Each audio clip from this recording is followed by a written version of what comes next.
Ang mabuting balita ng Panginoon, ayon kay San Lucas.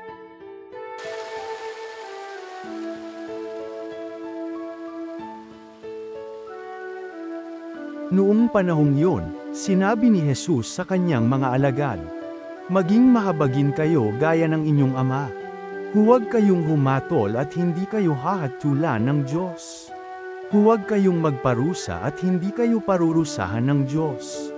Magpatawad kayo sa inyong kapwa, at patatawarin kayo ng Diyos. Magbigay kayo, at bibigyan kayo ng Diyos. Hustong takal, siksik, liglig, at umaapaw pa ang ibibigay sa inyo. Sapagkat ang takalang ginagamit ninyo sa iba ay siya ring gagamitin ng Diyos sa inyo." Ang mabuting balita ng Panginoon.